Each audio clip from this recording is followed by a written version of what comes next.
कहानी की स्टार्टिंग में हमें कॉलिन नाम की फैमिली को दिखाया जाता है जिसमें 3 मेंबर होते हैं और इस फैमिली में एक बच्चा होता है जिसका नाम बर्नाबस है। बर्नाबस के पिता इस शहर के बहुत ही रईस आदमी हैं क्योंकि वो फिशिंग का बिजनेस करते हैं जिसमें उन्हें काफी प्रॉफिट होता है। बर्नाबस अपनी फैमिली के साथ जिस घर में रहता है उसको कॉलिन वुड कहा जाता है जो कि काफी आलीशान घर है। अब जैसे जैसे समय गुजरता है बर्नाबस जवान हो जाता है और यहाँ पर हम देखते हैं कि घर में काम करने वाली एक नौकरानी उससे प्यार करने लगती है, जबकि बर्नाबस भी उसे पसंद करता है। लेकिन जब वो उसे शादी करने के लिए कहती है तब वो उसे मना कर देता है और उससे कहता है कि वो किसी और से प्यार करता है। ये सुनकर उस नौकरानी को बहुत गुस्सा आता है और वो उसके पेरेंट के ऊपर जादू टोना करने लगती है जिससे उन दोनों की मौत हो जाती है।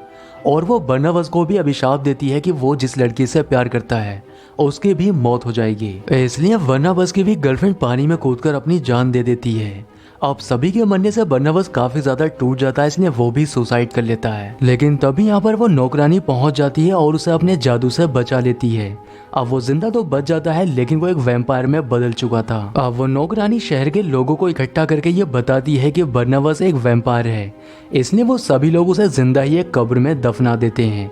अब इस बात को 200 साल गुजर चुके थे और हमें एक विक्टोरिया नाम की लड़की को दिखाया जाता है। विक्टोरिया उसी कॉलिनवुड पैलेस में काम की तलाश में जा रही होती है जो कि बर्नाबस का घर होता है और वहां पहुंचकर वो एक नौकर को बताती है कि यहाँ पर उसे एक बच्चे की देखभाल के लिए बुलाया गया है। पर तभी उसकी नजर बर्नाबस की तस्वीर के ऊपर जाती है, इसलिए वो उस नौकर से उसके बारे में पूछने लगती है। लेकिन तभी यहाँ पर इस पैलेस की ओनर आ जाती है जिसका नाम एलिजाबेथ है। अब वो विक्टोरिया को बताती है कि मैंने तुम्हें यहाँ पर अपनी सिस्टर के बच्चे की देखभाल के लिए बुलाया है। लेकिन विक्टोरिया जब उससे उसकी सिस्टर के बारे में पूछती है तब वो उसे बताती है कि उसने समुद्र में कूदकर अपनी जान दे दी। यहाँ पर एलिजाबेथ विक्टोरिया को अपनी बेटी और अपने हस्बैंड से भी मिलवाती है। अब ये लोग जब साथ बैठकर डिनर कर रहे होते हैं तब एलिजाबेथ की सिस्टर का बच्चा चादर ओढ़कर विक्टोरिया को डराने लगता है और उससे कहता है कि मेरी माँ जिंदा है। पर विक्टोरिया भी उसका दिल रखने के लिए उससे हाँ बोल देती है जिससे उसके फेस पर एक स्माइल आ जाती है। रात को विक्टोरिया जब अपने रूम में होती है तब उसे फिर से कोई चादर ओढ़कर डराने लगता है।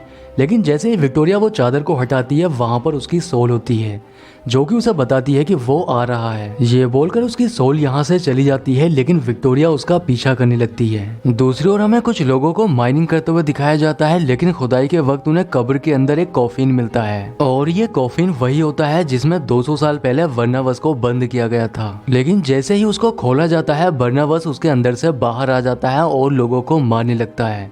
वो एक एक करके सभी लोगों का खून पी जाता है और उन्हें खत्म कर देता है। पर वो एक आदमी को जिंदा छोड़कर उससे कॉलिनवुड पैलेस के बारे में पूछने लगता है। तब वो आदमी उससे कहता है कि उसमें आज भी एक फैमिली रहती है। अब बर्नाबस उस आदमी को हिप्नोटाइज करके उसे अपना गुलाम बना लेता है और अपने घर यानी कि कॉलिनवुड पैलेस में पहुंच जाता है। यहाँ पहुंचकर वो एलिजाबेथ के बच्चों से मिलता है लेकिन वो छोटा बच्चा उसे देखकर काफी हैरान होता है क्योंकि वो पहचान जाता है कि ये आदमी वही है जिसकी हमारे घर में तस्वीर लगी है। अब तभी एलिजाबेथ भी यहाँ पर आ जाती है जिसको बर्नाबस अपने बारे में सब कुछ बता देता है।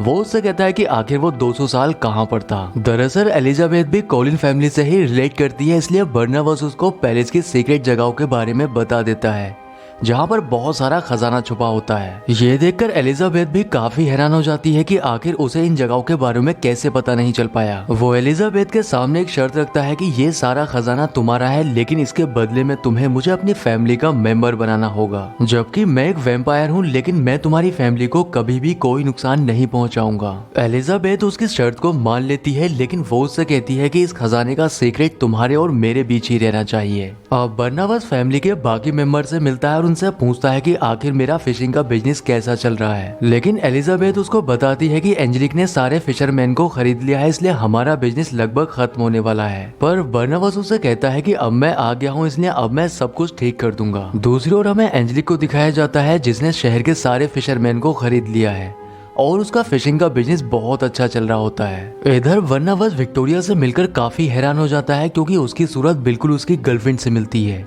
जो कि 200 साल पहले मर चुकी है। दूसरी ओर हमें एंजेलिक को उस जगह पर दिखाया जाता है जहां से बर्नाबस कॉफिन से निकलकर बाहर आया होता है। दरअसल एंजेलिक वही जादूगर लड़की है जिसने मूवी की स्टार्टिंग में बर्नाबस को वैम्पायर बनाया था। क्योंकि एंजेलिक एक विच है इसलिए वो भी अभी तक जिंदा होती है। यहाँ पर उसे पता चल जाता है कि बर्नाबस कब्र से बाहर आ चुका है और वो जरूर अपने घर गया होगा, इसलिए वो उससे मिलने के लिए उसके घर पहुंच जाती है। घर पहुंचकर एंजेलिक फिर से बर्नाबास को अपने साथ रिलेशन में आने के लिए कहती है, लेकिन वो उसके साथ कोई भी रिलेशन नहीं रखना चाहता था। वो एंजेलिक से कहता है कि तुमने मेरे फिशिंग के बिजनेस को बर्बाद कर दिया, इसलिए तुम्हें उसे मुझे वापस लौटाना होगा। लेकिन एंजेलिक ऐसा करने से मना कर देती है और यहाँ से चली जाती है। लेकिन बर्नाबास अपने खानदान की इज्जत वापस लौटाने के लिए अपने फिशिंग के बिजनेस को फिर से खड़ा करने का फैसला करता है और वो इसके लिए शहर के बड़े फिशिंग व्यापारियों से मिलता है, जिनको हिप्नोटाइज करके उन्हें अपने साथ काम करने के लिए मजबूर कर लेता है। और ऐसा करके कुछ ही समय में वो अपने फिशिंग के बिजनेस को फिर से स्टार्ट कर लेता है। बर्नाबास जब घर आता है तब एलिजाबेथ की एक फ्रेंड जो कि एक साइकाट्रिक है,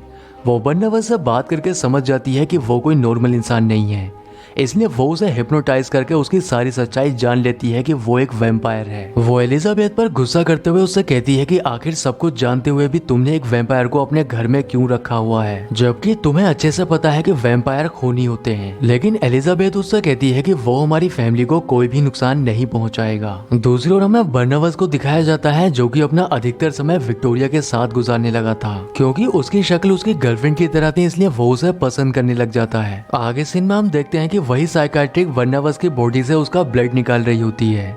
दरअसल उसने बर्नाबास से वादा किया होता है कि वो उसकी बॉडी का सारा ब्लड निकालकर उसके अंदर इंसानी ब्लड इंजेक्ट करेगी, जिससे वो इंसान बन सकता है। इसके बाद हम देखते हैं कि एंजेलिक बर्नाबास को अपने घर बुलाती है, क्योंकि वो उसे आज भी पसंद करती है और उसके साथ रिलेशन में आना चाहती है। यहाँ पर वो उसके करीब आने की कोशिश करती है, जिस पर बर्नाबास भी उसको मना नहीं करता है और ये दोनों ही एक दूसरे के बहुत ज्यादा करीब आ जाते हैं। लेकिन बाद में बर्नाबास उसके प्यार को ठुकरा देता है, जिससे उसे बहुत गुस्सा आता है। अब बर्नाबास अपने पैलेस में एक पार्टी देता है जिसमें बहुत सारे लोगों को बुलाया जाता है।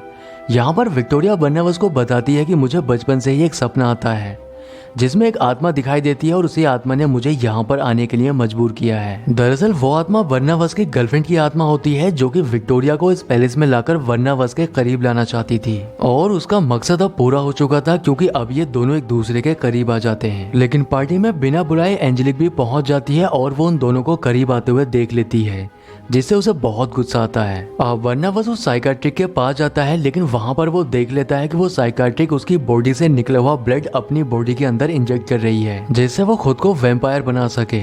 ये देखकर बर्नाबास समझ जाता है कि उस साइकाट्रिक ने उसको धोखा दिया है, इसलिए वो उसको मारकर पानी में फेंक देता है। आगे सीन में हम देखते हैं कि बर्नाबास के ऊपर जब धूप पड़ती है तब उसका शरीर जलने लगता है, जिससे फैमिली के बाकी लोग ये सब देखकर काफी ज्यादा डर जाते हैं और विक्टोरिया को भी इस बात का पता चल जाता है कि वो कोई इंसान नहीं है, इसलिए वो उसकी लाइफ से चली जाती है, जिससे बर्नाबास को बहुत बुरा लगता है और वो एंजेलिक के पास जाकर उससे अपना कर्ज वापस लेने के लिए कहता है। लेकिन वो उसके सामने एक शर्त रखती है।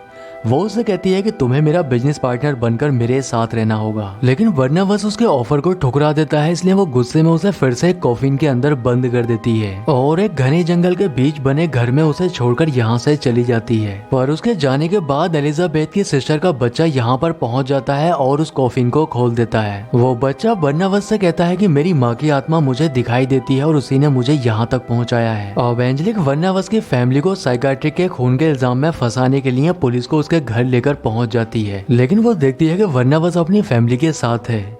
ये देखकर वो काफी हैरान होती है।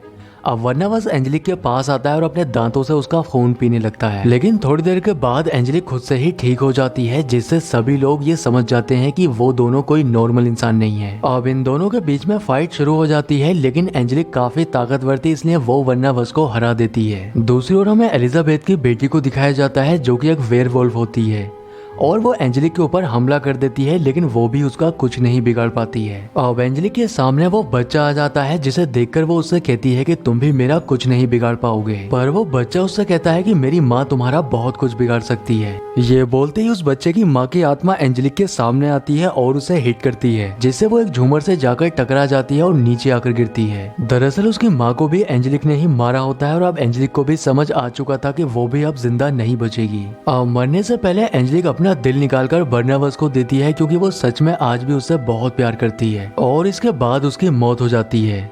अब बर्नाबास को पता चलता है कि विक्टोरिया उसी पहाड़ी की तरफ गई है जहाँ पर 200 साल पहले उसकी गर्लफ्रेंड ने सुसाइड किया था, क्योंकि एंजेलिक ने उसे श्राप दिया था कि वो जिससे भी प्यार करेगा उसकी मौत हो जाएगी। लेकिन विक्टोरिया के पानी में कूदने से पहले ही बर्नाबास वहाँ पर पहुँच जाता है और उसको रोक लेता है। यहाँ पर वो बर्नाबास से कहती है कि वो उससे प्यार करने लगी है और उसके साथ रहने के लिए वो वैम्पायर बनना चाहती है। लेकिन बर्नाबास ऐसा नहीं करना चाहता था, जिससे विक्टोरिया पानी में कूद जाती है। लेकिन उसके पीछे से बर्नाबास भी पानी में कूद जाता है और विक्टोरिया के जमीन से टकराने से पहले ही वो उसकी गर्दन पर काट लेता है, जिससे वो भी वैम्पायर बन जाती है। और अब ये दोनों एक दूसरे के साथ रहने वाले हैं। लेकिन तभी हम देखते हैं कि पानी के अंदर वो साइकाट्रिक भी जिंदा हो जाती है। दरअसल उसने बर्नाबास का ब्लड जो अपनी बॉडी के अंदर इंजेक्ट किया था, उसी की वजह से वो भी एक वैम्पायर बन चुकी है और अब वो उससे बदला लेने वाली है।